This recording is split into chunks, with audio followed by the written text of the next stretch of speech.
पिछले कई दिनों से मैं ध्यान दे रही थी कि दादी का स्वभाव कुछ बदला बदला सा दिख रहा है।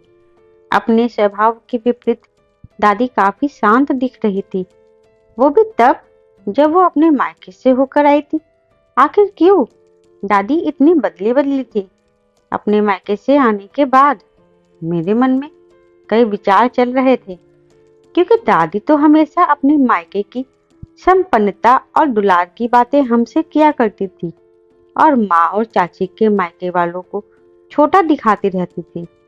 फिर आज वो क्यों इतनी शांत और उदास सी दिखाई दे रही थी और माँ उन्हें दिलासा दे रही थी। मैं सोच रही थी कि मैं दादी से कुछ पूछूं, कुछ बात करूं। मैं बहुत कुछ पूछना और बोलने की चाह रख रही थी, पर माँ ने मुझे अपने कमरे में जाने का इशारा किया। मुझे बड़ा अजीब लगा। थोड़ी देर बाद दादी अपने कमरे में चली गई, तो मैं किचन में जाकर माँ से पूछने लगी, क्या हुआ है माँ? दादी आजकल इतनी चुप सी क्यों है और तुम्हें और चाची को कुछ बोल क्यों नहीं रही हैं? माँ ने मुझे बाद में बताने का बोल वापस मुझे अपने कमरे में जाने को बोल दिया।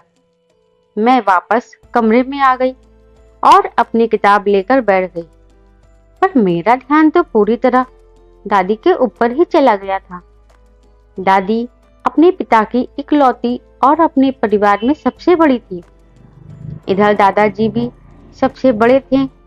मायके की लाडली तो थी ही, ससुराल में भी काफी मान आदर था। दादाजी घर में कमाऊ बेटे थे, तो बाहर घर में उनकी चलती थी। मायके की इकलौती बेटी होने के कारण उनके पिता ने अपनी संपत्ति का वारिस बेटी दामाद को ही बनाना चाहते थे, पर दादाजी ने उनकी संपत्ति लेने से मना कर दिया।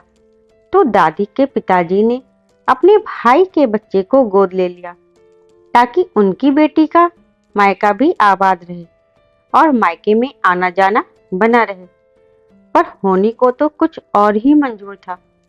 दादी के बाबूजी और माँ के मरने के बाद भाई भतीजे दादी से कन्नी काटने लगे। उन्हें डर लगने लगा कि वो अपने पिता की संपत्ति पे दावा कर सकती हैं। दादाजी को जब ये बात पता चली, तो उन्होंने उन लोगों को विश्वास दिलाने के लिए दादी की संपत्ति को कानूनन भतीजे को दे देने की बात कही। दादी की इच्छा तो ना थी, पर मायके में मान सम्मान बना रहे, इसलिए दादी ने चुपचाप कागज पर साइन कर दिए। कुछ दिनों तक तो दादी को काफी मान सम्मान मिला, पर दादाजी की मौत के बाद उनके भतीजे दिवाकर ने साफ नजरें फेर ली।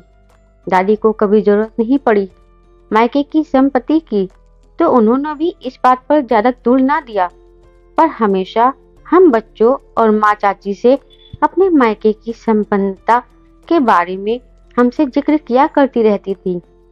हम बच्चों के लिए तो ये सब परियों की कहानियों की तरह ही होता, पर माँ और चाची खुद को काफी छोटा समझती अपनी सासू माँ के सामने। दादी के मायके के गांव में एक नया मंदिर बना था। दादी काफी दिनों से उस मंदिर में दर्शन के लिए जाना चाह रही थी। 2 दिन पहले ही पापा और माँ उन्हें लेकर दर्शन कराने गए थे, पर जब से वो आई है काफी दुखी और खोई खोई सी है। थोड़ी देर में माँ जब मेरे कमरे में दूध का गिलास लेकर आई, तो मैं माँ को झुंझलाते हुए बोली, क्या रात छुपा रही हो माँ? बताओ भी, दादी इतनी दुखी क्यों है? क्या हुआ है आखिर? तब माँ ने बताया कि उस दिन जब हम लोग दादी को लेकर उनके गांव गए थे, तब दादी का भतीजा दिवाकर दिखा, पर कुछ नहीं बोला और घर का दरवाजा बंद कर लिया। ये देख दादी को गुस्सा तो आया, पर कुछ बोली नहीं। सोचा अगल बगल का कोई पड़ोसी दिखेगा तो बुलाएगा ही, पर सब दादी को देखकर मुंह फेरते गए। गली के मोड़ पर उनका एक और भतीजा दिखा। वो उससे कुछ बोलना चाह रही थी, तो वो तुरकते हुए बोला, जब सारी संपत्ति का मालिक दिवाकर है, तो वही आपको इज्जत नहीं दे रहा, तो हम क्या कर सकते हैं? तेरी दादी को काफी दुख पहुंचा। जिस संपत्ति को उन्होंने और दादाजी ने कभी अहमियत ही ना दी, उसने ही उनका मायका वीरान कर दिया। इन सब बातों को दिल से लगाए हम लोगों ने मंदिर में जाकर दर्शन किए। तब तक 11:15 हो चुके थे। तेरे पापा को कुछ काम था तो वो 10 मिनट में आने को बोलकर हमें मंदिर में छोड़कर निकल गए थे। हम मंदिर के अंदर ही बैठे तेरे पापा का इंतजार करने लगे। पापा को कुछ देर हो गई, तब तक 12 बज चुके थे। मंदिर के पुजारी जी आकर हमें बाहर जाने को बोलने लगे क्योंकि मंदिर बंद होने का समय जो हो गया था। मैं जब दादी को मंदिर से बाहर चलने को बोली तो वही फूट फूट कर रोने लगी और बोली, आज मायका ही हर चीज मुझे परायपन का एहसास करा रही है। जिस मायके की संपन्नता की धौंस मैं तुम लोगों पर चलाती थी, आज वो मुझे बार बार बेगाना बना रही है। आज मेरे मायके के भगवान भी अपने घर से मुझे भगा रहे हैं। और रोने लगी।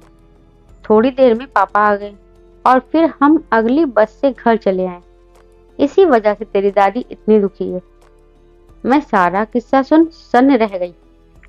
तभी टीवी पर यह गीत सुनकर दादी और भी दुखी हो गई कि बाबा तूने कैसी रीत निभाई, ये गलिया भी हो गई पराई। पीहर मेरा हो जाएगा सपना, तेरे बिन कोई नहीं रहा अपना। मिले ना किसी को ऐसी जुदाई, काहे को कर दिए बाबा मेरी विदाई।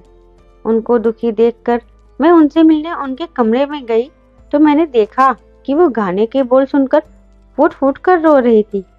मैं उन्हें रोता देखकर ये सोच रही थी कि सरकार ने बेटियों को पिता की संपत्ति में बराबर का हक देने का कानून बना दिया है, पर बेटियां तो अपने अधिकार से ज्यादा मायके का प्यार ही चाहती है। क्या ये अधिकार उन्हें कोई कानून दिला सकता है? दोस्तों, आपकी इस कहानी पर क्या राय है हमें कमेंट बॉक्स में जरूर बताइएगा। दोस्तों, कहानी अच्छी लगी हो तो वीडियो को लाइक, शेयर और सब्सक्राइब करना मत भूलिएगा। धन्यवाद दोस्तों।